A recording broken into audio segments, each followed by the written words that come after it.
దేవుని బిడ్డలారా, ఇదిగో ఈరోజు దేవుని ఆత్మ నన్ను ఇక్కడ తీసుకొచ్చి నిలబెట్టాడు.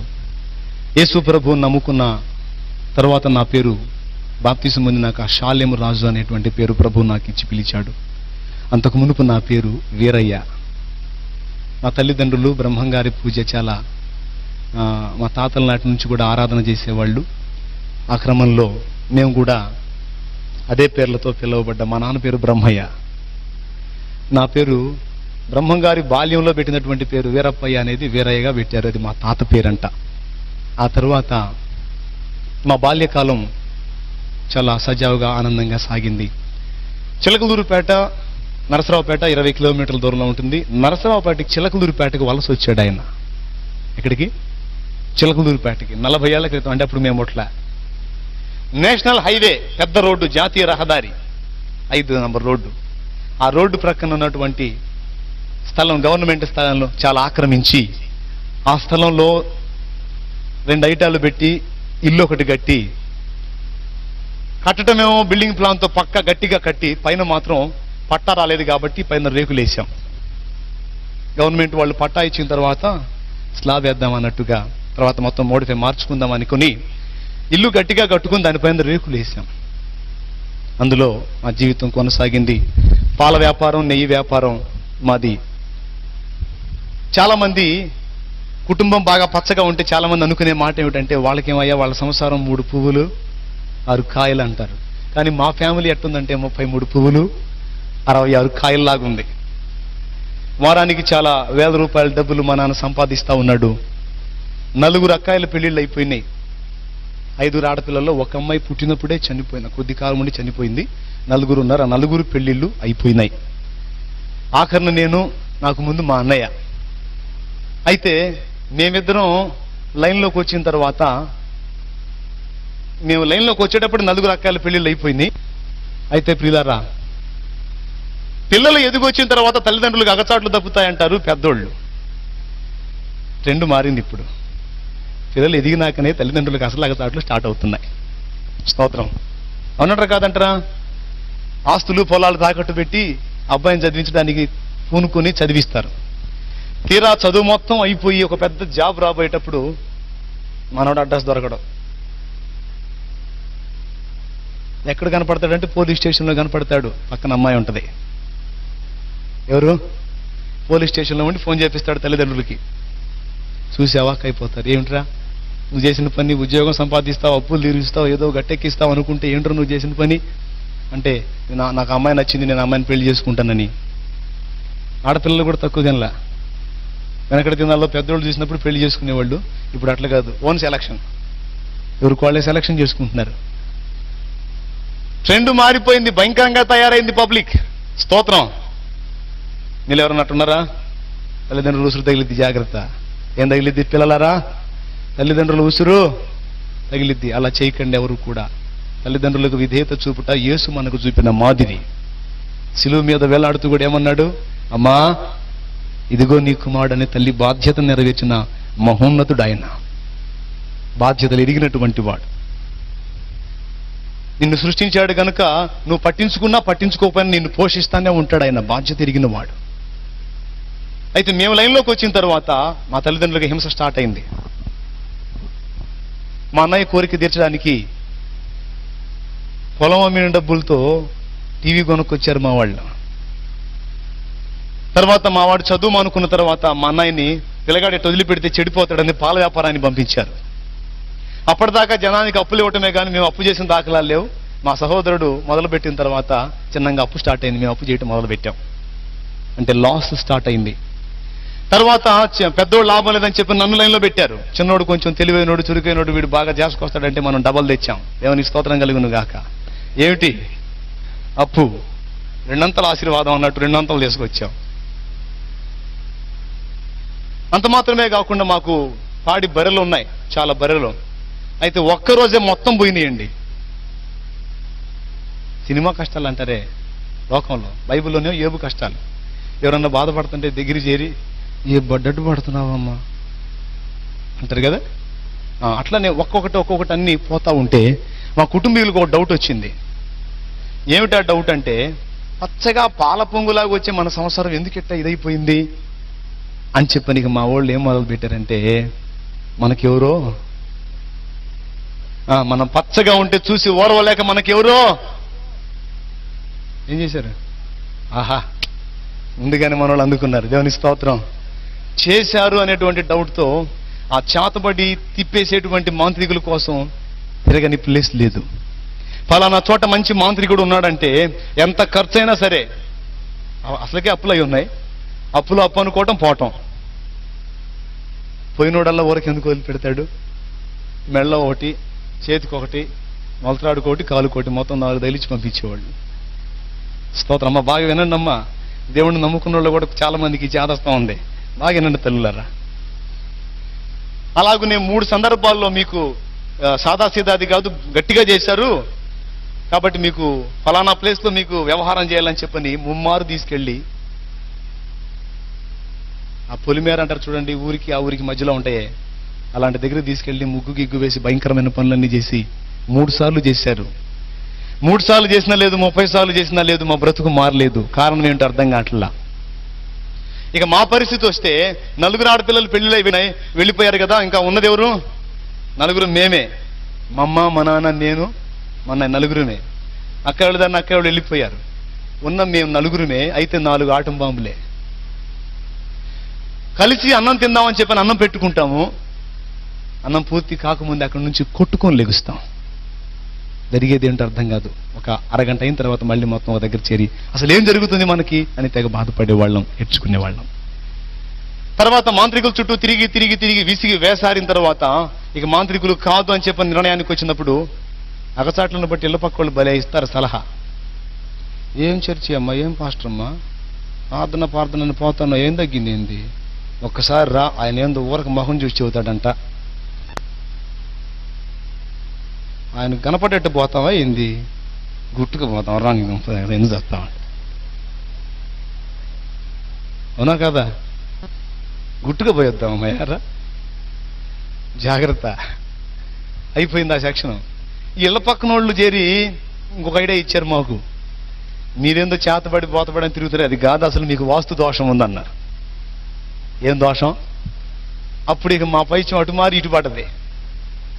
ఇక మేము ఉన్న ఇంటికి వెళ్ళి చూసుకోవడం మొదలు పెట్టాం. ఫలానా చోట మంచి సిద్ధాంతం ఉన్నాడంటే ఎంత ఖర్చు అయినా సరే పోయేది, తీసుకొచ్చేది. ఆయన గారికి అవసరమైతే కారు అయినా పెట్టుకొని తీసుకొచ్చేది. మా పని అయిపోయిందని జనానికి తెలియదు, అడిగిన చోటల్లో అప్పిస్తున్నారు. తీసుకొచ్చి సిద్ధాంతాలు తీసుకొస్తే ఇప్పుడు ఇక్కడ కూడా ఉన్నటువంటి వాళ్ళ కొంతమందికి ఆ వాస్తు విషయంలో ఆలోచన ఉంది. అవసరం లేదండి, మనకి అది నమ్మాల్సిన అవసరము లేదు, తర్వాత నేను తెలుసుకున్నానులే. అయితే అప్పటికి మాత్రం వాస్తు దోషం వల్లనే ఇలాంటి దుష్ఫలితాలు వస్తున్నాయని ఆలోచించి సిద్ధాంతం తీసుకొస్తే వచ్చినోడు ఎవరికి ఎందుకు పోతాడు, ఆ కిటికీ ఆడ ఎందుకు పెట్టారు అనేవాడు. ఉండకూడదు అంటే అర్జెంటుగా అది తీసి అది మూసేసేయండి, ఇటు పక్క పగలగొట్టి ఇటు పక్క పెట్టండి అని. ఇంకేం అటు అటు అటు పగలగొట్టి అది ఓడబీకి అది ప్యాక్ చేసి ఇటు పగలగొట్టి ఇటు పెట్టి. మేము అనుకునేది మరి ఇలాంటి తేడాలు ఇంట్లో పెట్టుకొని బాగుండమంటే అట్లా బాగుంటుంది అయ్యా, ఇంకా బాగుంటుందంటే చూసుకోండి, ఇంకా తిరిగి ఉండదు. ఆయన ఫీజు ఆయన తీసుకొని పోయేవాడు, మాది మాత్రం ఎప్పటి కాలు ఇట్టిట్టే. దేవునికి స్తోత్రం కలిగిన గాక. ఒకే ఇంటికి 10 మంది సిద్ధాంతులు మీరు తీసుకొని రండి బాబు, 10 రకాలుగా బగల కొట్టించకపోతే నా పేరు తిప్పి పెడతాం మళ్ళీ. ఎందుకంటే అటు బగల కొట్టించాం మా ఇల్లు, ఆ షేప్ మొత్తం మార్చాం, ఆ ఇంటి షేప్. చిన్న గొడవ వస్తే చాలు మా ఇంట్లో టే పట్టుకొని అటు పక్క బట్టి. ఈశాన్యం కరెక్ట్ గానే ఉంది, వాయువ్యం కరెక్ట్ గానే ఉంది, ఆగ్నేయం కరెక్ట్ గానే ఉంది, నైరుతి కరెక్ట్ గానే ఉంది. మనకి ఎందుకు మనకి దరిద్రం? గొడవ వస్తే చాలు టేపులు పట్టటమే. హింస మామూలు హింస కాదు, దేవుని స్తోత్రం. చివరికి ఈ వాస్తువులతో కూడా విసిగి వేసారిపోయాం ప్రియులారా. ఇక అప్పులు ఇచ్చేవాళ్ళు సర్దుకున్నారు. ఇట్లా సిద్ధాంతులు తెచ్చి తెచ్చి తెచ్చి తెచ్చి మేమే కాదు, మాతో పాటు చిలకలూరుపేటలో చాలా మంది బంగారం లాంటి బిల్డింగులు పగలగొట్టి అటు పగలగొట్టి ఇటు పగలగొట్టి శుభ్రంగా ప్లాట్లు అమ్ముకుని పోయారు. ఏమమ్ముకొని? అయ్యా వాస్తు పిచ్చోళ్ళారా జాగ్రత్త, కంటి బాధకి కాళ్ళ మందేస్తే తగ్గదో, మాకు తెలియలే ఆ సంగతి. సమస్య అసలు ఏమిటో, ఆ తొలగిపోయే మార్గం ఏంటో మాకు అర్థం కాలేదు. చింత తెచ్చిన పులుపు జావదని యేసు ప్రభు అంటే పడేది కాదు. ఇలానే మంచాలు ఆరు బయట వేసుకుని దేవుని పాటలు వినపడుతున్నా, మాటలు వినపడుతున్నా, తిట్టుకుంటా దూషించుకుంటా ఉండేవాళ్ళం. మా బ్రదర్ అయితే ఇంకో ఘనకార్యం కూడా చేశాడు. అందుబాటులో చర్చి ఉండి రోజు సాయంత్రం పూట వాక్యమో పాటలు వినపడతా ఉంటే ఇది ఒకటి పెట్టి అడు గోలగోలు చేస్తారని చెప్పని ఒకరోజు ఆ చర్చిలో యాంప్లిఫైర్ దొంగతనం చేసి అమ్మొచ్చాడు. ఇప్పుడు పెట్టండ్రా ఏం పెట్టి పెడతారు అని. దేవుని స్తోత్రం. ఇప్పుడు మా అన్నయ్య చేసే పని అదే, చర్చిలో యాంప్లిఫైర్లు సెట్టింగే. చప్పడు కూడా దేవుని భయంపరచండి, రోషం కలిగిన దేవుడు. ఏదైతే కొట్టేశాడో దాని సెక్షన్ ఇప్పుడు ఆయన. నా ప్రియమైన దేవుని బిడ్డలారా, సిద్ధాంతుల చుట్టూ తిరిగి తిరిగి అయిపోయింది, విసిగి వేసారి. ఇక వాళ్ళకి ఇవ్వటానికి డబ్బులు లేక, వాళ్ళని తెప్పించడానికి డబ్బులు లేక ఆ వాస్తు శాస్త్రం పుస్తకం తెచ్చి నేను చదివి నేను కూడా ప్రయోగాలు మొదలుపెట్టా. నేను చదివి చెప్పటం, వాళ్ళు అది షేపులు మార్చటం. పాపం ఎన్ని తిప్పలు పడినా లేదు జవాబు, అయిపోయింది. ఇక మూడో రౌండ్ ఏం చేశామని తెలుసా? ఈ వేదనలు ఎట్లుంటే మా నాన్న మరో కబురు తీసుకొచ్చాడు. ఫలానా చోట మంచి పనోడు ఉన్నాడంట, మాంత్రికుడు, తర్వాత సిద్ధాంతి కూడా, మనకి ఏ తేడా ఉన్నా చెప్తాడంట, కాదు కొద్దిగా ఫీజు ఎక్కువ అంట. పోతే పోయింది అయ్యా, బాధలు పోవాలి కానీ ఎంత డబ్బులు అయితే ఏవి అని చెప్పి మళ్ళీ ఒక చోట అప్పు చేసి పోయి ఆయన దగ్గరికి పోయి అయ్యగారిని కలవటానికి రోజు పూట పట్టింది మాకు. పిచ్చి జనం చాలా మంది ఉన్నారు అక్కడ. మొత్తానికి ఆయన కలుసుకుని మేము నలుగురు ఆయన ముందు నిలబడితే ఆయన మమ్మల్ని చూసి అసలు ఎట్ట తట్టుకుంటున్నారు మీరు అన్నాడు. ఆ మాట అన్నాడో లేదో ఇక మా మదర్ ఆయన కాళ్ళ మీద పడింది. అయ్యా నువ్వే కాపాడాలి ఆయన అని. ఆయన అంటుండు, నా దగ్గరికి వచ్చారుగా తిప్పేస్తా అన్నాడు. ఏంటిది? తిప్పేస్తా, ఇంకొండదు అన్నాడు. అప్పుడు ఈ దెబ్బతో మన స్టారు మారిద్ది కాబోలు, ఎక్కడెక్కడ సొమ్మంతా మా ఇంటికి వచ్చేది కాబోలని మేము అనుకున్నాం. వింటున్నారా? సరే మీకు చేశారులే కానీ వాళ్ళ పేరు చెప్పను, చెబితే మీరు కొట్టుకొని చేస్తారు, చెప్పనులే కానీ మీకు మొత్తానికి చేస్తాను, నేను చేస్తానని కొంత డబ్బు తీసుకుని అందరికీ తలా ఒకటి తగిలిచ్చాడు ఆయన కూడా. తర్వాత మీ ఇంట్లో కూడా నేను వచ్చి సరి చేయాల్సింది కొన్ని ఉన్నాయి, ఒకరోజు నన్ను తీసుకెళ్ళండి వచ్చి సరి చేస్తాను అన్నాడు. ఆయన అన్న మాట ప్రకారం ఒకరోజు తీసుకెళ్ళాం. ఇంట్లో ఏదో మూల వ్యవహారం చేశాడు, అది చేశాడు, ఇది చేశాడు, ఆయన దారిని ఆయన పోయాడు. ఇక మీకు బాగుంటుంది చూసుకోండి అన్నాడు.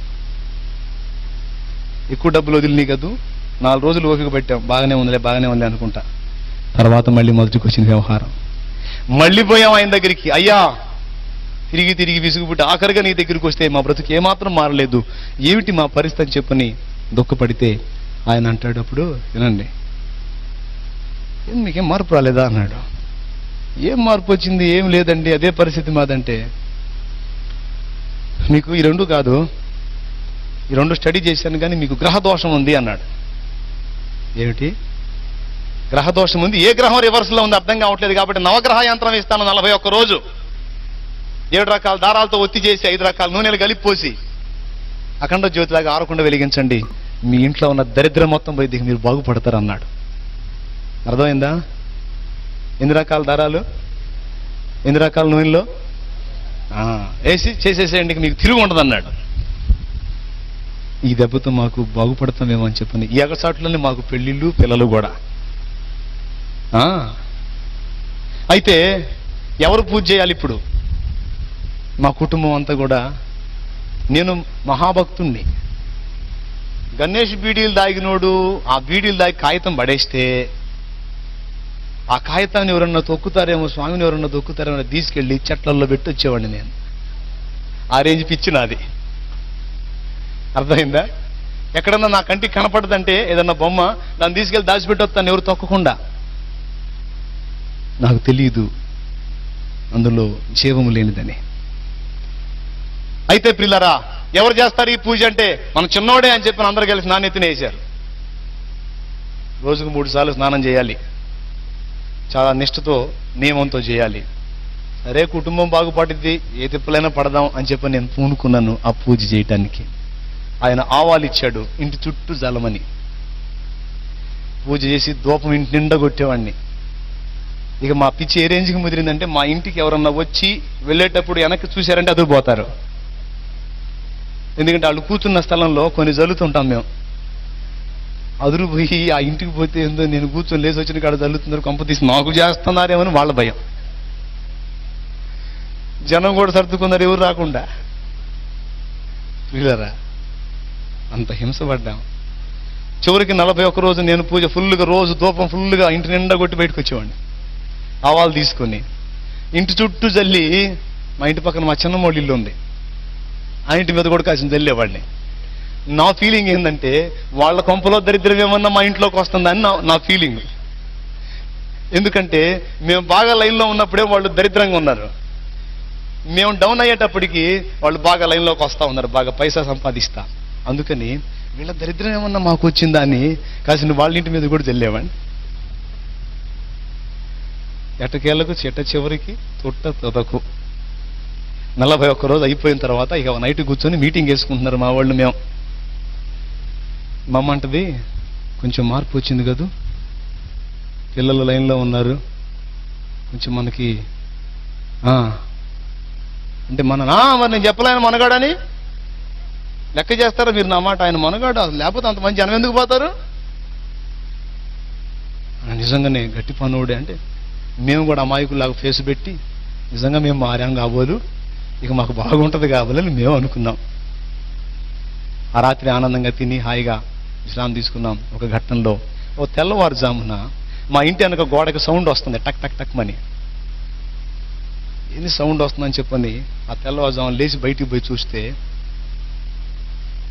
అది ఒక్లేమంటారు కదండి, క్రేను బకెట్ ఎత్తి పట్టుంది పైకి. ఏంది బాబు అంటే, ఈ ఇల్లు రోడ్లోకి వచ్చింది, రోడ్డు పెంచుతున్నాం, మీరు పీకి కుప్ప పెట్టుకుంటారా, మమ్మల్ని కుప్ప పెట్టమంటారా అన్న.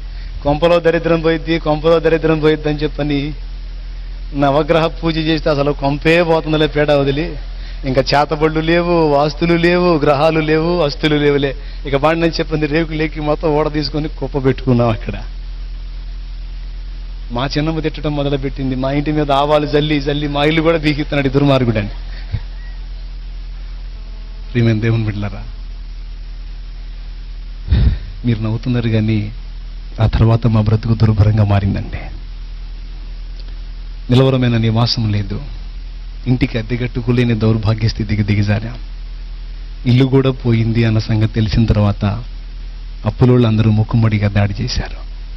ఒకళ్ళు వచ్చి టీవీ తీసుకొని పోయారు, ఒకళ్ళు వచ్చి బూతులు రకరకాల మాటలు మాట్లాడు తృణీకరించి ఎన్ని రకాలుగానో వేధిస్తే చిలకలూరుపేటలో మనుగడ కష్టమై నరసరావుపేటకి వెళ్ళి అక్కడ బ్రతుకు తెరువు ప్రారంభించాం.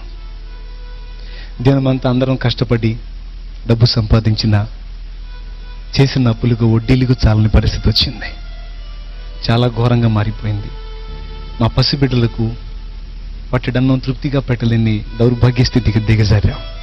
అవునండి, అంత మాత్రమే కాదు, పసిపిల్లలకు ఏదన్నా తినిపిద్దామని 10 రూపాయలు కొనుక్కొద్దామన్నా కూడా వడ్డీ వాళ్ళు ఎక్కడ అల్లరి చేస్తారో. అప్పులు ఎంతమంది కొన్ని వీళ్ళు చేతులు ఎత్తండి, అప్పులు ఉన్న వాళ్ళందరూ చేతులు ఎత్తండి, చెప్తా. ఉన్నాయా? మీ అప్పులన్నిటినీ నా ప్రభు యేసు నామమున తొలగించును గాక. ఎందుకంటే వ్యాధుల కంటే కూడా ప్రమాదకరం అప్పండి. అవును, వ్యాధిగ్రస్తుడన్నా కాసేపు కాతే కాసేపు అయినా కనీసం ఆ టాబ్లెట్ వేసుకున్నప్పుడన్నా ప్రశాంతంగా నిద్రపోతాడేమో కానీ అప్పులు ఉన్నోడికి మనశ్శాంతి ఉండదు. తిన్నది వంట పట్టదు, ఎక్కడ అవమానపరుస్తారు, ఎక్కడ అల్లరి పాలవుతాను, అభాస పాలవుతానని అల్లాడిపోతుంటారు. వీళ్ళు ఎంతమందికి ఉందో లేదు తెలియదు కానీ మేము పడ్డాం. అప్పటిదాకా పూసుకొని రాసుకొని నీ బంధువుని నీ చుట్టానని తిరిగిన వాళ్ళు వరస తప్పేటప్పటికీ ఎవరు రాలేదండి, ఎవరు రాలేదు. వీళ్ళకి కనబడితే ఎక్కడ డబ్బులు అడుగుతారు అని చెప్పని మొఖం చాటేసి తిరగటం మొదలుపెట్టారు. ఈ బాధలో మేము ఉండి అప్పుల చేత ఒక పక్క సతమతం అవుతుంటే పిడుగు లాంటి వార్త మరొకటి. 2002వ సంవత్సరం జనవరి 14వ తారీఖున మా 4 అక్కయ్యల్లో 4వ అక్కయ్య 3 చిన్న చిన్న బిడ్డలు ఆమెకి జనవరి 14వ తారీఖు సంక్రాంతి పండుగ రోజు నిండు ముత్తైదులుగా అలంకరించుకొని అమ్మవారికి పూజ చేసి తలంటూ స్నానం చేసి చక్కగా మంచి బట్టలు కట్టుకొని పిల్లలకు కూడా మంచి బట్టలు కట్టి పిండి వంటలు చేసి వాళ్ళకి తినిపించి మధ్యాహ్నం పూట మరి టీవీలో అప్పుడు ఆమె ఆరాధించేటువంటి ఆ విగ్రహాలు నాటికి వస్తుంటే చూస్తా బట్టలు పిండుకుంటా ఉంది. సంక్రాంతి అప్పుడు అక్కడ గాలిపటాలు ఎగరేస్తారు హైదరాబాద్లో. ఆ గాలిపటాలు పిల్లలు ఎగరేస్తా 2వ స్టేర్లో వాళ్ళు అద్దెకుంటున్నారు. అక్కడుండి గాలిపటాలు ఎగరేస్తూ ఉంటే వాళ్ళ ఇంటి ఎదురు పెద్ద చెట్టు 2 స్టేర్లకు వచ్చి ఉంది, పెద్ద చెట్టు. ఆ చెట్టులో తగులుకుంది గాలిపటం. ఆ గాలిపటం తీసిమని కొడుకు తల్లిని అడిగాడు. ఆ బట్టలు పిండేటువంటిది ఆ బట్టలు అక్కడ పెట్టి వచ్చి ఇనప సొవ్వు తీసుకొని అక్కడ తగులుకున్న గాలిపటాన్ని తీయటానికి ప్రయత్నం చేసింది. ఆ అమ్మాయి చూసుకోలేదు. ఆ చెట్టులోంచి ట్రాన్స్ఫారం నుంచి రైల్వే స్టేషన్కి వెళ్ళేటువంటి కరెంటు తీగలు పెద్దవి 3 ఫేస్ వైర్లు ఉన్నాయి. అమ్మాయి చూసుకోవాలా. 1, 2, 3 అంతే. ఆ తీయటానికి ప్రయత్నం చేసింది. టక్కుమని పట్టేసుకుంది ఆ కరెంటు. 5 అంకెలు లెక్క పెట్టేటప్పటికి ఆ కరెంటు పట్టుకోగానే తన బిడ్డలు, చిన్న చిన్న బిడ్డలు కదా, వచ్చి పట్టుకుంటారేమని అర్థమైందేమో. ఆ పిల్లలకి వెళ్ళి చెయ్యూపింది దగ్గరికి రావద్దని. 5 అంకెలు చదివేటప్పుడు కింద పడింది. ప్రాణం పోయేటప్పుడు ఆ 3 బిడ్డలకి ఒక్కసారి అటు చూసుకుని అమ్మాయి చనిపోయింది. ఆ ఘోరమైనటువంటి పరిస్థితి, పిల్లలు పసిబిడ్డలు కదా, ఆ మరణం మమ్మల్ని ఇంకా కలచివేసింది. మా పసిబిడ్డలకే పట్టడన్నం తృప్తిగా పెట్టలేని పరిస్థితుల్లో మేము ఉంటే ఆ అమ్మాయి మరణం మరొక సమస్యగా మాకు మారింది. ఆ అమ్మాయి చనిపోయిన కొద్ది రోజులకి ఆ అమ్మాయి భర్త కూడా చనిపోయాడు లారీ యాక్సిడెంట్లో. ఆ 3 పిల్లలు అనాథలయ్యారు. వారి బాధ్యత భారం మేమే చూడాల్సి వచ్చింది. ఈ అప్పుల బాధ ఒక పక్కన, కుటుంబ పోషణ ఒక పక్కన సతమతమయ్యే పరిస్థితుల్లో ఒక దినం ముందు మేమందరం కూర్చొని ఒక ఆలోచన చేసుకున్నాం. మీరు నమ్మండి నమ్మకపోండి, నిజం. అందరం కలిసి ఆత్మహత్య చేసుకుందాం అనుకున్నాం. మా పసిబిడ్డలతో సహా మనం పోయి బిడ్డలు ఉండకూడదు, వారికి కూడా విషం తినిపించి చంపేద్దాం, మనం కూడా చచ్చిపోదామని నిర్ణయించుకున్నాం. కానీ ఆ టైంలో మా నాన్న అడ్డగించాడు. కష్టాలు కలకాలం ఉండమంటారు, దేవుడు అనేవాడు ఒకడు ఉన్నాడు, ఏదో ఒకనాడు తప్పకుండా మనకు దారి చూపిస్తాడు, తొందరపడకండి, ఒక్క మెట్టు ఆగుదాం అని చెప్పని మా నాన్న ఆటంకపరిచాడు. అప్పుడు ఆలోచన వాళ్ళు వాయిదా వేసుకున్నారు, కానీ నేను మాత్రం వాయిదా వేసుకోలేదండి. నీచం కంటే మరణం మేలు. కాబట్టి అప్పులో చేసినటువంటి అప్పులు తీర్చగలిగే స్తోమత మన దగ్గర లేదు. అంత డబ్బు ఏం చేసి మనం తీసుకొని రాలేము. కాబట్టి వాళ్ళు వచ్చి బజారుకు లాకముందే చచ్చిపోతే బాగుండు. ఎలా చచ్చిపోవాలి? ఒక రాత్రి పండుకొని ఆలోచించుకుంటున్నాను. మధ్యరాత్రి 12:30, 1 గంట అయింది. నా భార్య, బిడ్డలు ఆదమర్చి నిద్రపోతూ ఉన్నారు అమాయకంగా. నా తల్లిదండ్రులు ఒక పక్క నిద్రపోతూ ఉన్నారు. వాళ్ళందరి వైపు చూసి నేను కూర్చొని నేర్చుకుంటున్నాను. నేను చచ్చిపోవాలి, ఎట్ట చచ్చిపోవాలి, ఏ విధంగా చచ్చిపోతే ప్రాణం వెళ్ళిపోయిద్ది. ఇంకొకటి ఆలోచించుకుంటున్నానండి, నేను చచ్చిపోయేది ఊరకు కాకూడదు. నా మరణం వెనకన్నా నా కుటుంబానికి డబ్బు వచ్చే విధంగా చావాలి. నేను ఎలా చస్తే డబ్బులు వస్తాయి అని ఆ రాత్రి పండుకుని ఆలోచించుకుని ఏడ్చుకుంటా ఉన్నాను. ఒకవేళ నేను చనిపోతే నా భార్య పిల్లల పరిస్థితి ఏంటి? నా తల్లిదండ్రులు ఎంత దుఃఖపడతారు? అక్క చనిపోయింది, మరి నేను కూడా ఇలాగైపోతే నా తల్లిదండ్రులు ఏమనుకుంటారని, వాళ్ళు ఎలా ఫీల్ అవుతారో ముందుగానే మొత్తం ఊహించుకొని ఏడ్చుకుంటా ఉన్నాను. అప్పుడు ఆరాధించేటువంటి దేవుళ్ళ మీద కోపం వచ్చిందంటే అప్పుడు వెతికాను. ఎంతమందికి పూజలు చేశాను, ఎన్ని రకాల భక్తి క్రమాలు ఆచరించాను, ఎన్ని నియమనిష్టలతో మొక్కుబడులు చేశాను. ఇవన్నీ ఏమైపోయినాయి? ఇంతమంది దేవతలు దేవుళ్ళలో ఒక్కరన్నా సాయపడరేమిటి? నా కుటుంబం గట్టెక్కే మార్గమే లేదా? అసలు ఎందుకు మా పరిస్థితి ఇలా దిగజారిపోయింది? ఎందుకు మా జీవితం ఇలా అయిపోయిందని చెప్పని ఏడుస్తూ నేను చేసుకునేటువంటి ఆ నిర్ణయం ఘోరంగా ఉంది. రాత్రి పూర్తిగా డిక్లేర్ చేసుకున్నాను చావాలని. నాకు తెలీదు ఆ రాత్రే నా మంచి సమరయుడు నన్ను దర్శించడానికి వస్తున్నాడని. హల్లెలూయా! నా బంగారు తండ్రి నా కోసం ఆ రాత్రి వస్తున్నాడన్న సంగతి నాకు తెలియదు. నా ఇంట్లోకి అడుగు పెడుతున్నాడన్న సంగతి. ఎస్, అమ్మైన మరచేను కొన్ని వేళలా, మరువక నువ్వు కాచేవు. అమ్మైన మరచేను కొన్ని వేళలా, మరువక నువ్వు కాచేవు అన్ని వేళలా. నా మంచి స్నేహితుడా మరువలేను నీ ప్రేమ. నా మంచి స్నేహితుడా మరువలేను నీ ప్రేమ. నీ ప్రేమ మరచుట కంటే మరణమే మేలు సుమా. నిన్ను వీడి బ్రతుకుట కంటే మరణమే మేలు సుమా, మరణమే మేలు సుమా. యేసుని అనురాగం నిజమైన మమకారం చూపునా ఎవరైనా ఈ బ్రతుకులో, దొరుకునా ఎందైనా ఈ జగతిలో. యేసుని అనురాగం. ఆ రాత్రి దర్శించాడు. నేను ఆరాధించినటువంటి దేవతలను, దేవుళ్ళన్నిటిని జ్ఞాపకం చేసుకుని ఒక దేవతన్నా సహాయపడలేదు, ఒక దేవుడన్నా సహాయపడలేదని చాలా దుఃఖపడుతూ ఉన్నాను. పిల్లరా, గిడ్డం బాగా పెంచుకొని, జుట్టు పెంచుకొని ఉన్నాను. తిరుపతి వస్తానని అప్పటికి 5 సార్లు మాల వేసుకున్నాను. 3 సంవత్సరాలు వేసుకునే మాల ఒకే సంవత్సరం వేసుకుంటాను. దేవుడా, నా కుటుంబాన్ని గట్టెక్కించమని మొక్కుబడి చేశాను. నా చిన్న బిడ్డలకు పిలకలు దేనికో తెలుసా? తిరుపతికి తీసుకెళ్ళి వాళ్ళకు కూడా ఇస్తానని. అంతేకాదు చాలా ఉన్నాయి మొక్కుబళ్ళు. అవన్నీ అక్కడ పెట్టి మొత్తం గుర్తు చేసుకుని ఏడుస్తూ ఉన్నాను. ఆదమర్చి నిద్రపోయాను. తెల్లవారుజాము 4 అది శుక్రవారం దినం నా ప్రభు నన్ను దర్శించాడు. ఒక స్వప్నం ద్వారా ఆయన నాతో మాట్లాడి దర్శించాడు. నేను మెలకువగలిగి లేచి కూర్చుని ఇలాంటి అద్భుత కార్యాన్ని చేయగలిగేది ఎవరు? ఒక అద్భుత కార్యాన్ని నా కళ్ళకు చూపించాడు. అది వివరించడానికి టైం లేదు. అది నా కళ్ళకు చూపించాడు. ఇలాంటి కార్యం చేయగలిగే వాళ్ళు ఎవరు? ఒకవేళ వెంకటేశ్వర స్వామి చేస్తాడేమో.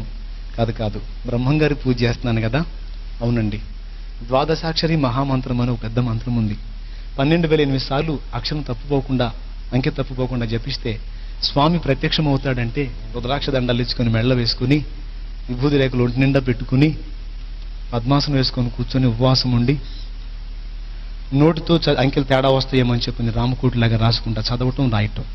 ఆ మంత్రం ఎప్పటికి కూడా గుర్తుంది నాకు.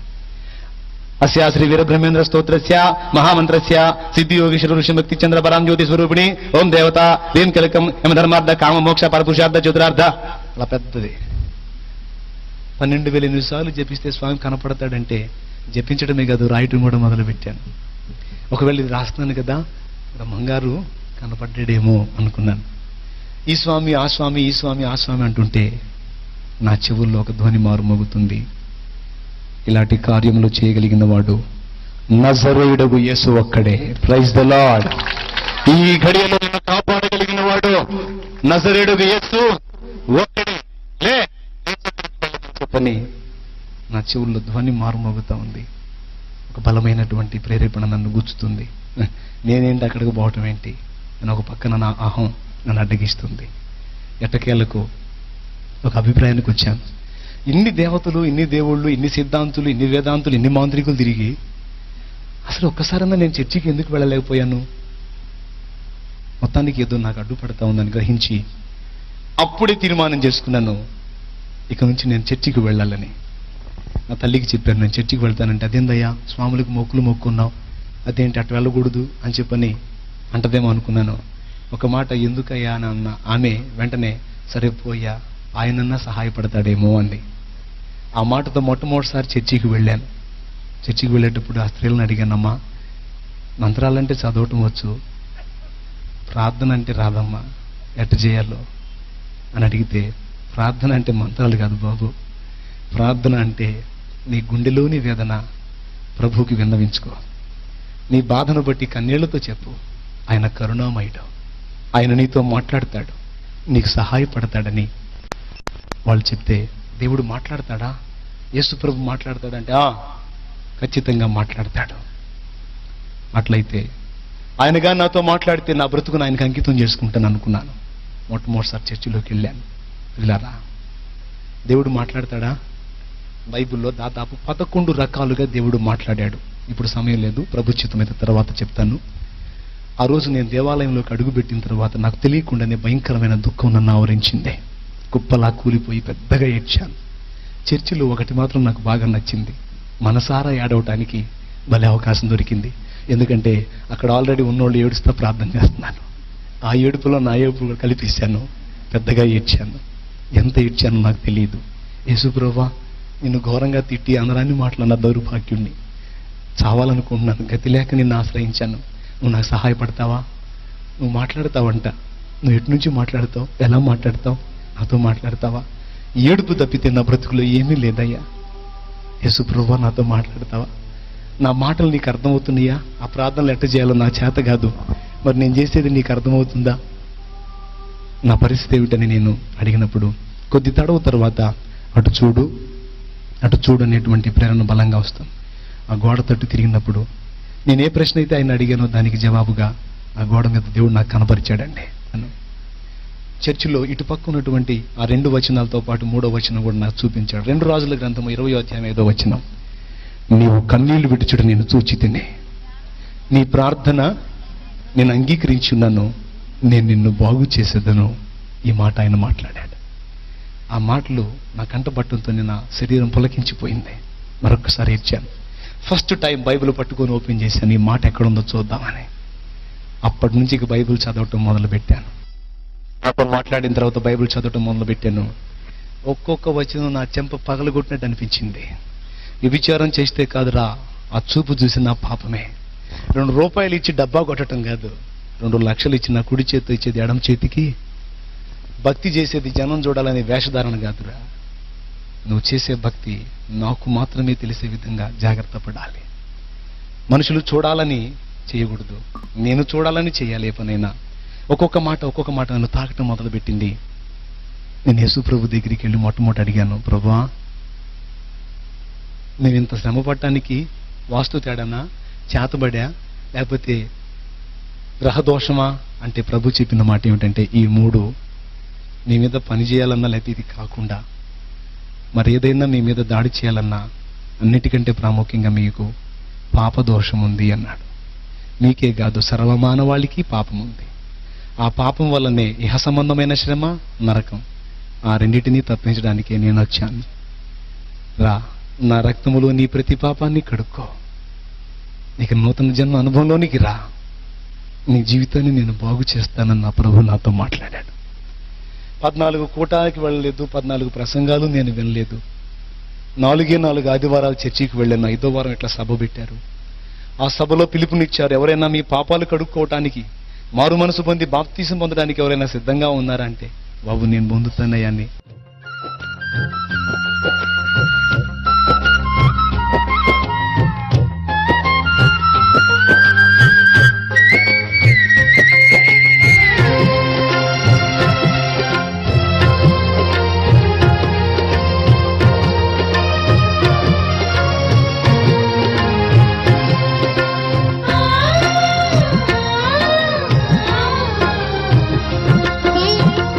అన్యజనులలో నీ వార్తను నా బ్రతుకు ద్వారా ప్రకటింతును.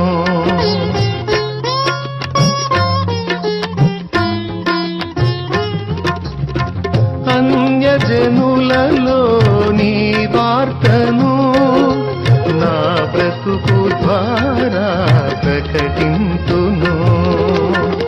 మాటలు కాక క్రియలతో నేను, మాటలు కాక క్రియలతో నేను నాలో నిన్ను కనపరతును, నాలో నిన్ను కనపరతును. నా ప్రాణం నీవయ్యా, నీ కొరకే నేనయ్యా, నా సర్వం నీవయ్యా, నా ప్రియుడా యేసయ్యా, నా